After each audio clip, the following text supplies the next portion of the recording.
We watched Now You See Me, Now You Don't. And I gotta be honest with you, I kinda thought this would be better.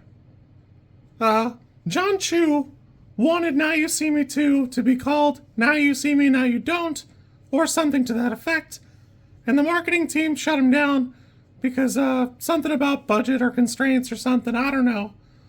But it was at this point we knew something was not quite right with the way it was put together, and I think now we figured it out, and the answer is Lionsgate does not care about their franchises in a way that makes it a meaningful transition from one thing to the other. For what it's worth, I really wanted this to be good. I really wanted it to be something special and something really interesting, and the answer is, I don't know. I don't want to say that it's Ruben Fleischer because he's made movies that amuse me, but I kind of think it's Ruben Fleischer. And it wouldn't be a good review if I didn't mention there are 3 writers on this project: Seth Grahame-Smith, Michael Lesslie, Rhett Reece, and they're part of the problem too. There's a degree of this where having 3 writers probably crowded the room, and you can feel that there are just elements of this story that are so disjointed, it doesn't work.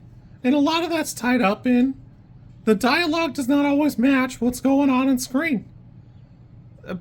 The best example I can think of is when they finally gather what is effectively all 7, at this exact time, 7 horsemen. They're on a plane, and they're talking about whether they can or they can't, or whether they should or they shouldn't. And let me help you. It's not while you're on the plane that you're trying to decide whether you're going to do something or not. Like, there's just no reason for that to be the time. Other than that, I think that, I don't know, it just feels undercooked. There's no pizzazz to it. Don't get me wrong. Wicked comes out next week. John Chu made the right choice. I don't know if it was his choice not to reply as the director, because he was announced initially to direct the sequel to Now You See Me 2, but if it was between the two, he made the right choice. Because damn, this ain't it. And I like the, most of the cast. I'm sure you're going to see a lot of complaints about Ariana Greenblatt. Hold on. Anyways, Ariana Greenblatt, Dominic Sessa, and Justice Smith. I actually think the way they're introduced and what they're doing is handled pretty well. The problem, effectively, is that's really the peak of it.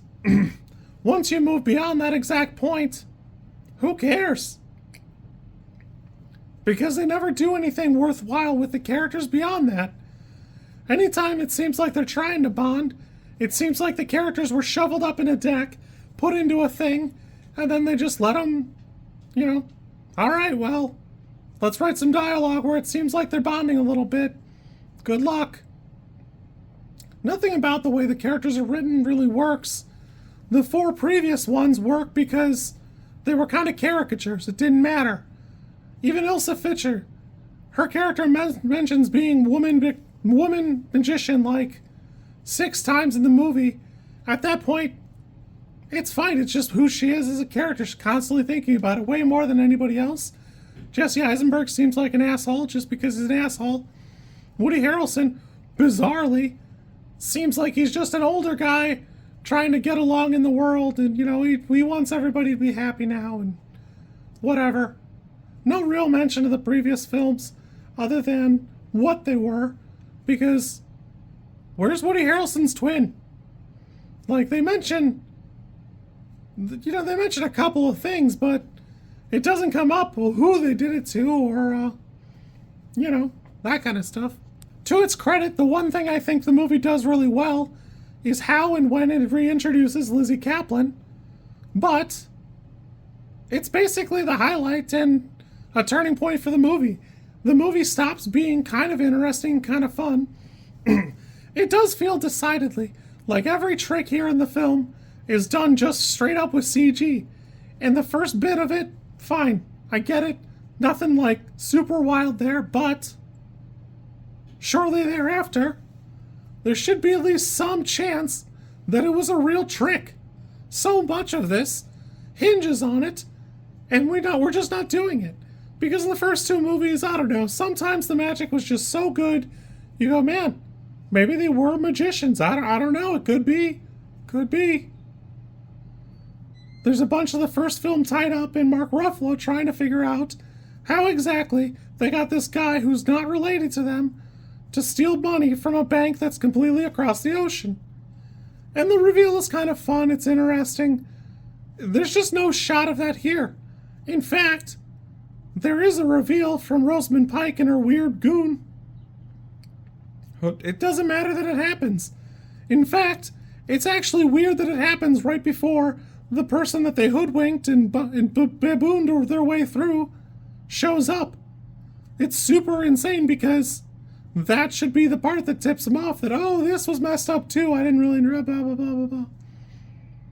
And it's like there's no critical thinking here. Nobody watched the finished product and went, oh, wait, hold on. Whoa, hold on a minute. Also, what is that accent Rosamund Pike is using?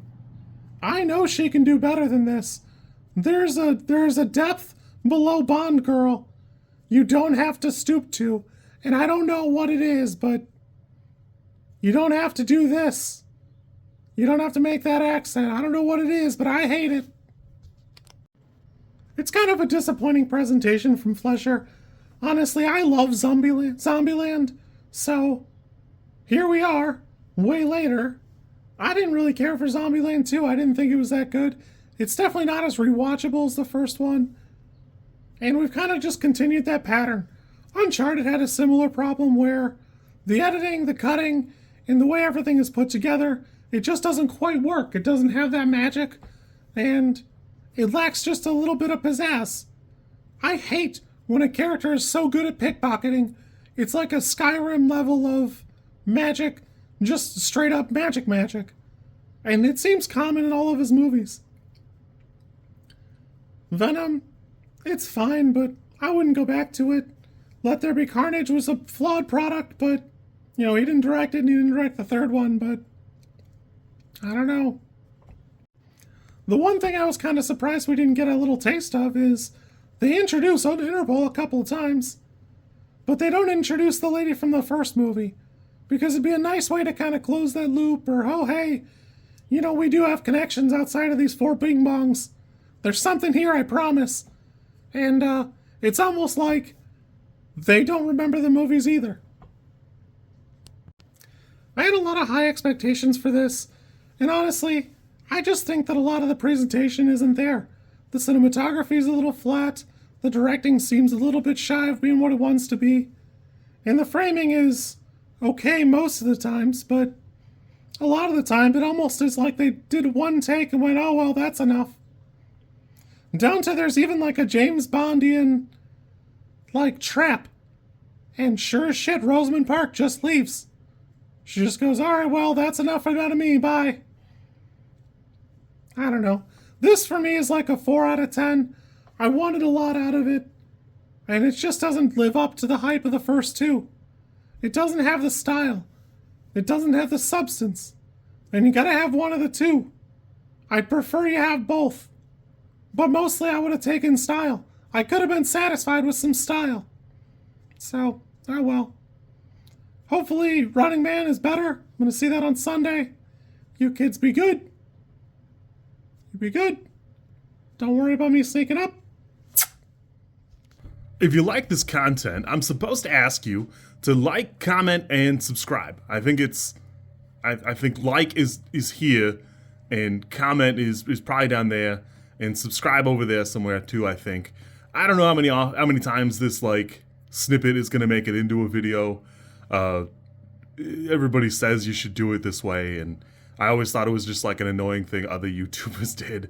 And as you know, I am bad at editing, so if you like it, great, I'm happy for you. If you don't like it, I'm sorry.